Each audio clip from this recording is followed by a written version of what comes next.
trabalhando na CodeEngage, né, há cerca de 2 anos. Eu estou agora no meu terceiro projeto. Iniciei esse mês num projeto novo chamado Ellipsis.dev. É um projeto bem legal que é baseado em inteligência artificial para fazer code reviews. Lá estou atuando como... Era para ser back-end, mas está trabalhando como full tudo lá, né?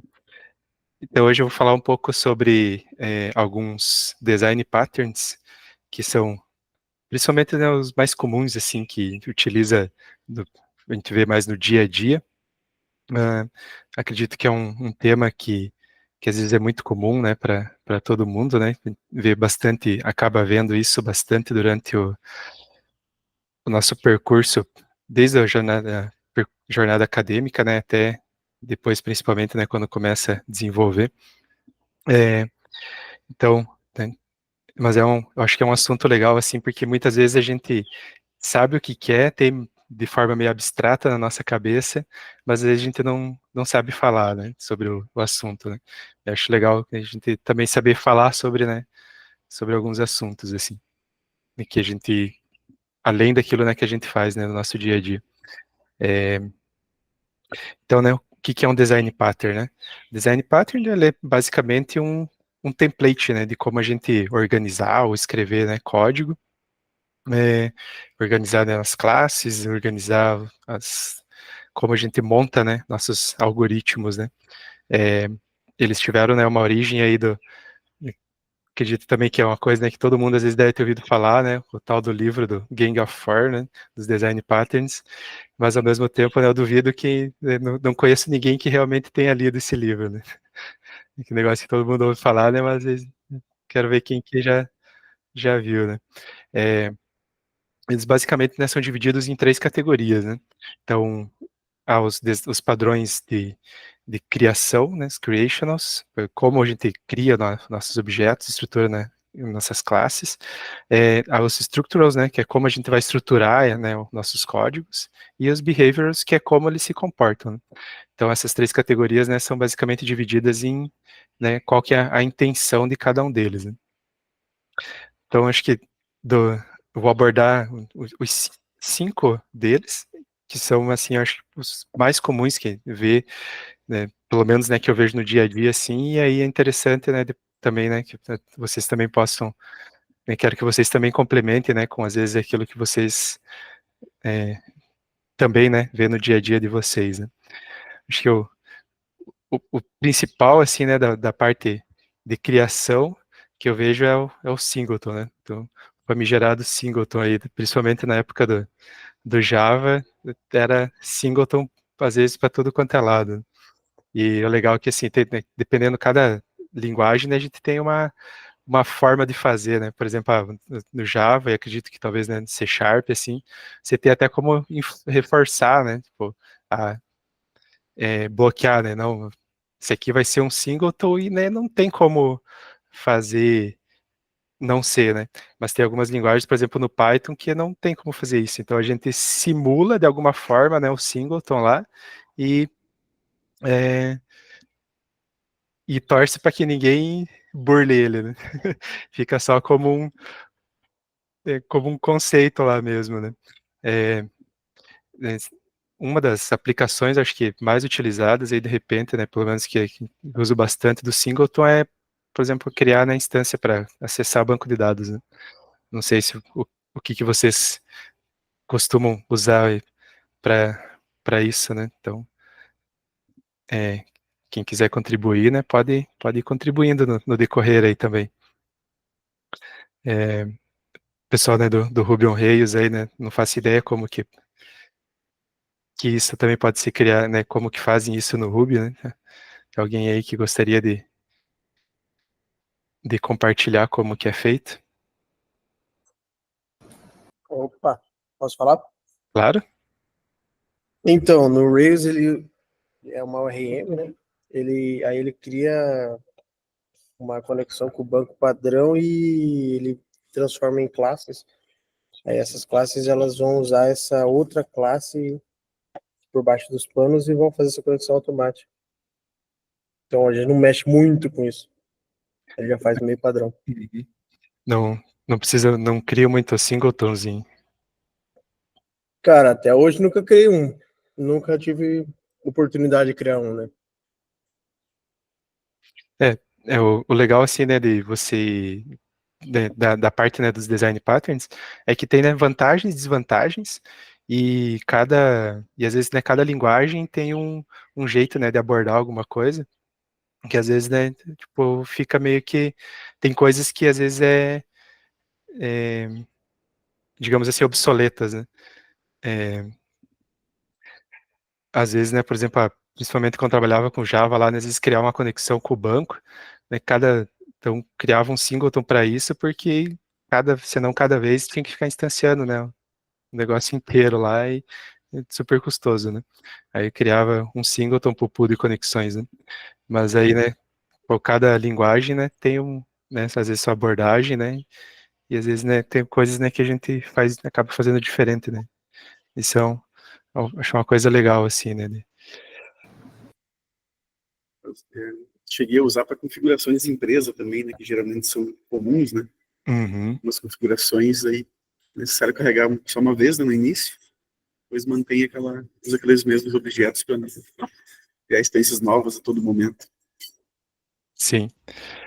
E era legal, né, quando, às vezes, no começo lá fazia bastante singleton, de repente, quando via, começava a compartilhar objeto, né, de coisa que não deveria compartilhar, né. Aí, eu começava a acessar a instância de informação de outro, né. Desvantagem, né.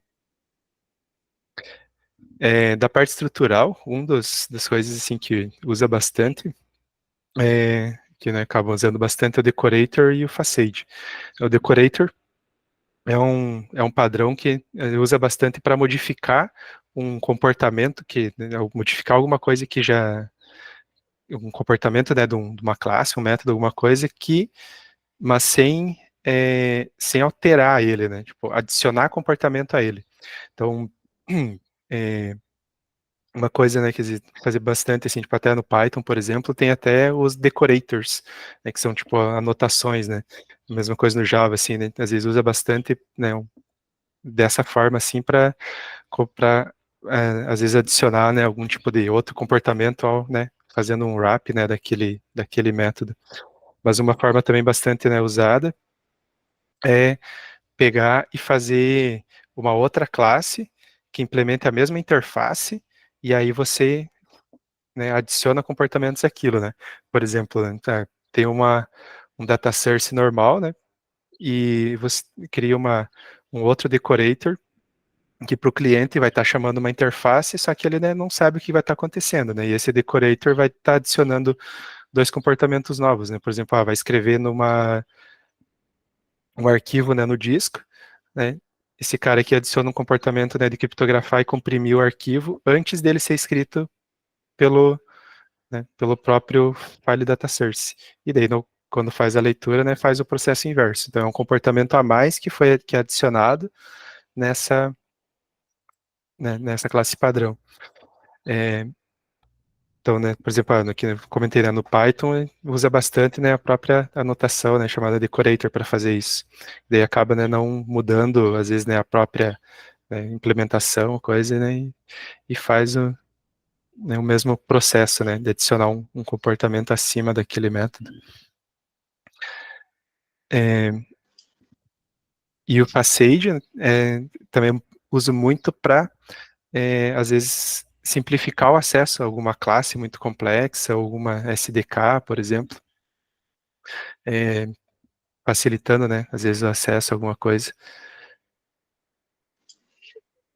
Aí Por um exemplo, exemplo de decorator com... Então, vocês conseguem me ouvir ou né? tá Sim, lagado? Ah, tá, porque aqui tá meio lagado. Eu tô atualizando o Docker, aí tá triste.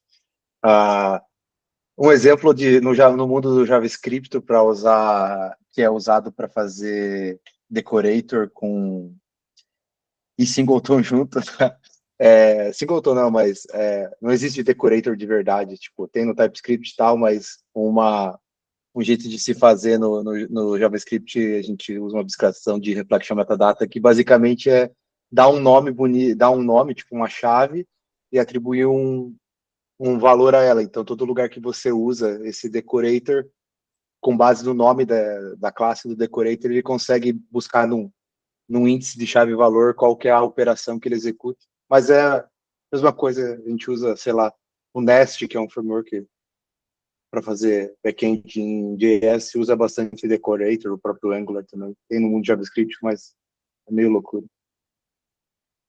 Sim, esse daí né, é outra coisa, né, que às vezes é tão complicado, né, de implementar que aí fica pensando, né, será que vale a pena, né, às vezes fazer, né, toda essa maracutaia, né, para fazer isso, né, Não é mas às vezes nativo, você não tem, é nativo. Aham. Mas aí você precisa fazer essa funcionalidade, né.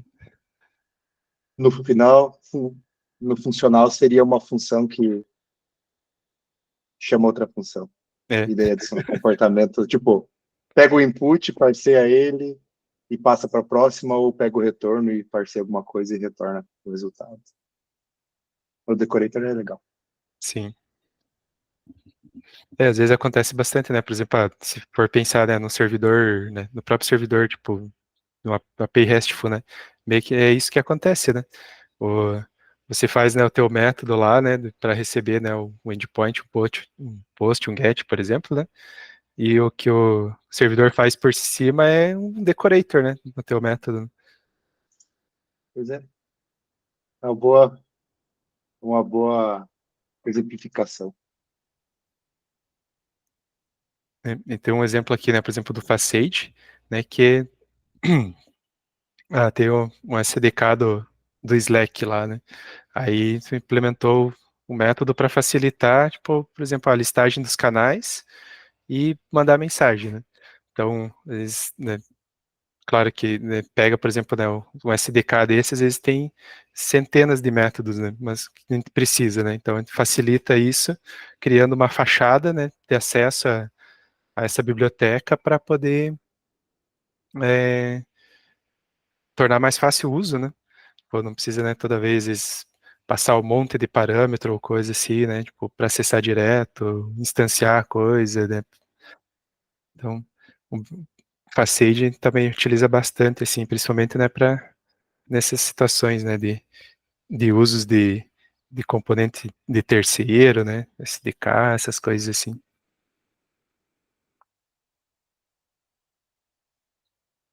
E aí na parte de comportamento, dois que utiliza bastante, vê bastante, né, Observer e Strategy. Observer, ele é, né, voltado para, digamos assim, é quase como se fosse ouvir eventos, mas ele não é voltado a eventos, né. Às vezes acontece bastante gente confundir, né, às vezes o Observer com alguma coisa de evento, né. Mas o objetivo dele é observar mudanças de estado em objetos. Então, a gente vê bastante ele, às vezes, por exemplo, em camadas de persistência, né. Então, por exemplo, às vezes, tipo, quando insere um registro no banco, daí a camada de persistência dispara né, para os seus, dispara nesse evento, né, publica esse evento para quem está, os subscribers lá, né, para saber, teve um registro novo inserido no banco, teve um registro atualizado, né? Às vezes, tipo, para fazer log, para fazer a, mandar para outro serviço tipo de auditoria, né? Fazia bastante isso, às vezes, de ter esses mecanismos assim, né? Principalmente tipo nessa camada de persistência assim, né? Para às vezes para mandar, né? Para quando acontecia, né? Tipo mandar um evento para outros lugares, para nesses sentidos assim.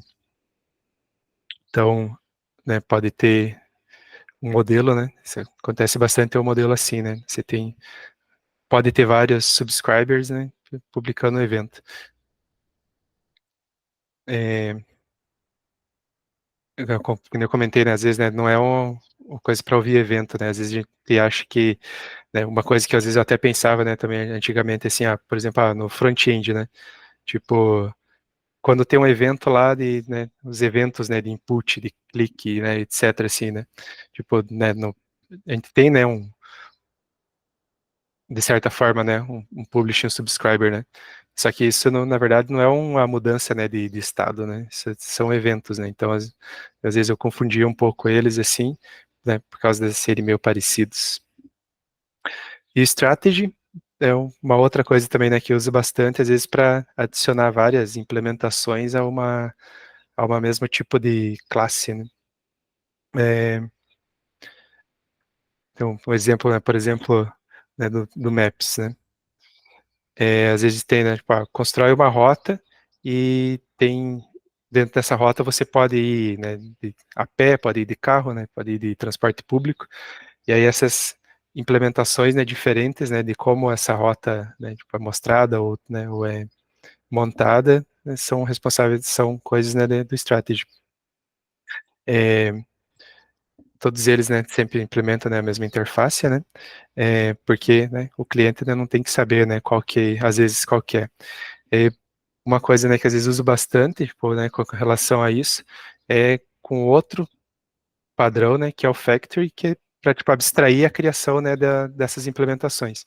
Então, por exemplo, eu preciso fazer né, de uma rota para fazer, para ir a pé para tal lugar. Isso pode ser, né, decidido, né, de forma assim, tipo, dentro do código, ou pode ser decidido, né, às vezes, muitas vezes isso é decidido de forma abstrata, né. E aí essa abstração acaba, né, usando também o outro padrão, né, que é o factory, que é um padrão de criação também. E aí queria saber também, né, de vocês, né, quais são os padrões, assim, que vocês mais vê no dia a dia de vocês, quais são os padrões de design, assim, que vocês mais utilizam.